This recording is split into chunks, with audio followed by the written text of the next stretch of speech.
జై శ్రీమన్నారాయణ. అస్మద్గురుభ్యో నమః. నారాయణం నమస్కృత్య నరం చైవ నరోత్తమం దేవీం సరస్వతీం వ్యాసం తతో జయముదీరయేత్. భగవద్బంధువులారా, శ్రీమద్భాగవత తత్వదీపిక ప్రథమ స్కందం సెకండ్ పాడ్కాస్ట్లో స్వాగతం. జన్మాద్యస్య యతోన్వయాత్ ఇతరతశ్చార్థేష్వభిజ్ఞస్వరాట్ తేనే బ్రహ్మహృదాయ ఆదికవయే ముహ్యంతి యత్సూరయః తేజోవారి మృదాం యథా వినిమయో యత్ర త్రిసర్గో మృషా ధామ్నా స్వేన సదా నిరస్తకుహకం సత్యం పరం ధీమహి. ఇది భాగవతంలో ప్రథమ శ్లోకం. ఈ చేతనాచేతనమయగు జగత్తు యొక్క జన్మ స్థితి లయాదులు దేనివలన జరుగుచున్నవో అది బ్రహ్మము. ఈ జగత్తునకు బ్రహ్మము తానే రెండు విధములకు కారణమవుచున్నది.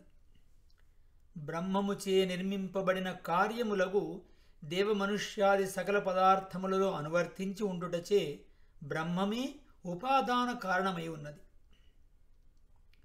తాను వ్యాపించియుండు ప్రకృతి పురుషుల కంటే వేరుగా ఉండి వాని నియమించుచుండుట వలన నిమిత్త కారణమనియు బ్రహ్మమును ఎరుంగనగును. ఏ పదార్థమును నిర్మించుటకు ఏ మూల పదార్థమును ఉపయోగింతురో దానిని ఉపాదానమందురు. ఉదాహరణకు కుండకు మట్టి ఉపాదానం.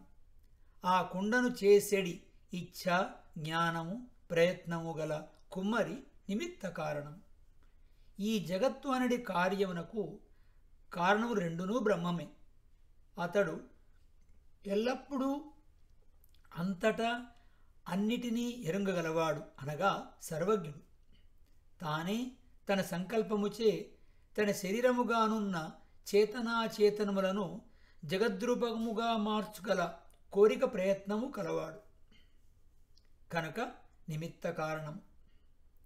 అతడు స్వరాట్ అనగా స్వతంత్రుడు, కర్మకు అధీనమైన వాడు కాడు. తనంత తాను సర్వమును ఎరుంగగలవాడు. అట్టి జ్ఞానము అతనికి సహజం. ఆ పరబ్రహ్మముగు భగవానుడే తన సంకల్పముచే ఆది కవియగు చతుర్ముఖునకు ధర్మము మొదలగు పురుషార్థములను, దాని సాధనములను, నిరతిశయ పురుషార్థమగు భగవత్ స్వరూప రూప గుణములను ఎరింగించు ఋగ్వేదము మొదలగు వేదరాశిని ప్రకాశింపజేశాను. జ్ఞానము కలిగిన ఉపాసకులు కూడా భగవానుని వైభవము అపరిచ్ఛిన్నమగుటచే ఎరుంగలేక వ్యాకృతను చెందుచుందురు.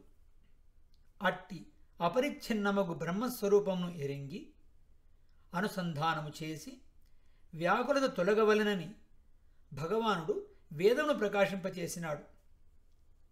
వేదార్థములను ఎరుంగజాలిన కపిలుడు, హిరణ్యగర్భుడు, కణాదుడు, గౌతముడు, బుద్ధుడు, జినుడు, పశుపతి మున్నగువారు బ్రహ్మస్వరూప నిర్ణయమున సరియగు అవగాహన లేక మోహమునందిరి. సృష్టి ప్రారంభమున తేజస్సును, జలమును, అన్నమును అనగా పృథివిని సృష్టించి ఆ మూడింటిని మరల ఒక్కొక్క దానిలో మూడేసి భాగములు చేసి అవి కలిసి ఉండునట్లుగా మిశ్రణము చేసినవాడు పరబ్రహ్మ భగవానుడే. అట్లు సృష్టించిన భూతములచే అండమును సృష్టించి దాని నుండి చతుర్ముఖ బ్రహ్మ ఆవిర్భవించినట్టు చేసినాడు. ఇట్లు సృష్టి ఆ పరబ్రహ్మము నుండే జరిగినను సత్వరజస్తమో గుణములు కల ప్రకృతి అతని శరీరమై అతని సంకల్పముచే మార్పు చెందునది గాని మార్పు పరబ్రహ్మములో కలగదు. సత్వరజస్తమో గుణములు కల ప్రకృతి సృష్టింపబడిన ఈ ప్రపంచము భగవానునకు వికారము కలిగించదు. వికారము శరీరముకు ప్రకృతి యందు కలిగినది. ఆత్మయగు పరబ్రహ్మము సంకల్పించినది. అట్టి పరబ్రహ్మము నిత్యము అసంకుచితమగు జ్ఞానము స్వాభావిక కలదనుటచే అతని జ్ఞానమునకు గోచరం కాకుండా మరుగుపరచగలిగినది ఏమీ లేదు. ఎల్లప్పుడూ మార్పు లేకుండా ఏకరూపముగా ఉండున్నది కనుక అది పరమసత్యము. అది దేశ పరిచ్ఛేదము, కాల పరిచ్ఛేదము, వస్తు పరిచ్ఛేదము లేక అన్ని దేశముల యందు, అన్ని కాలముల యందు, అన్ని వస్తువుల యందు ఉండున్నది. అట్టి పరబ్రహ్మమును ధ్యానము చేయుదము అని శ్రీ భాగవతమును శుకయోగి ప్రారంభించినాడు. బ్రహ్మస్వరూపమును ఉపనిషత్తు తెలియజేయుచు యతో వా ఇమాని భూతాని జాయంతే ఏన జాతాని జీవంతి యత్ ప్రయంతి అభిసంవిశంతి తద్విజిజ్ఞాసస్వ తద్బ్రహ్మ అని ఈ కనపట్టుచున్న వివిధములను విచిత్రములనగు భూతములన్నీయు దేనుండి పుట్టుచున్నవో, దేనిచే పుట్టి అవి జీవించుచున్నవో, దేనిని చేరుచున్నవో, మరల విడువక దేనితో కలిసి ఉండుచున్నవో అది బ్రహ్మము అని చెప్పిన వాక్యములోని యతః అనేది పదమును తీసుకొని బ్రహ్మసూత్రములో వ్యాసుల వారు జన్మాద్యస్య యతః అని సూత్రమున బ్రహ్మలక్షణమును వివరించింది. ఆ బ్రహ్మసూత్రమును తీసుకొని జన్మాద్యస్య యతః అని శ్రీ భాగవతమును ఆరంభించింది.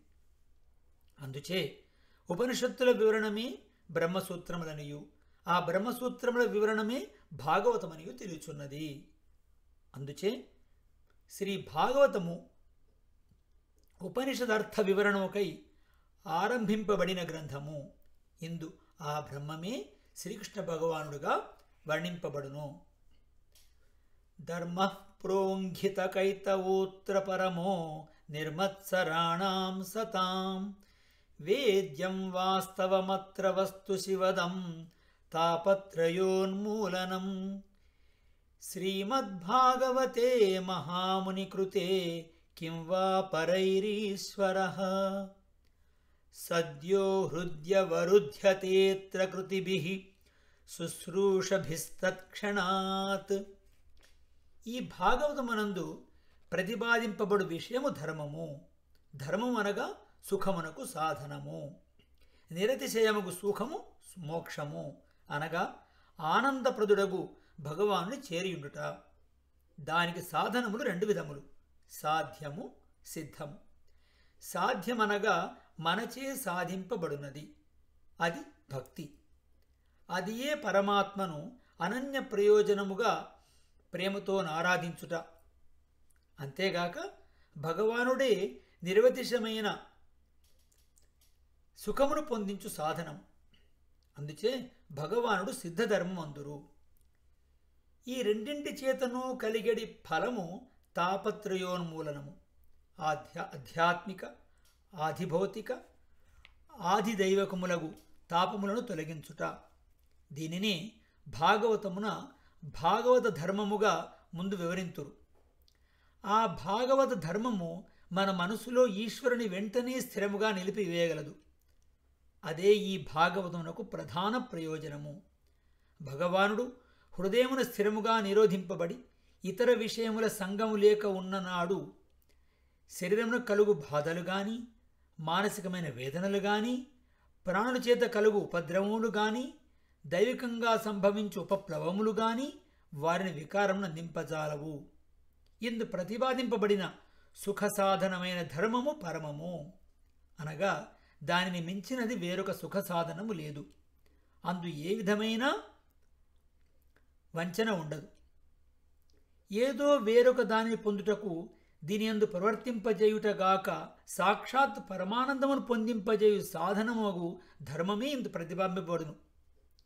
శమదమాదులు కలిగి క్షుద్రముగు ఫలములనిచ్చు కామ్యకర్మలయందు గాని, ఒకరిని హింసించుటకు నాశనము చేయుటకు చేసడి కర్మలయందు గాని ప్రవర్తింపని వారును బ్రహ్మస్వరూపును ఎరింగి దానిని పొందవలనని కోరిక కలిగిన వారును అగు సత్పురుషులు ఈ ధర్మమును ఆచరించినారు.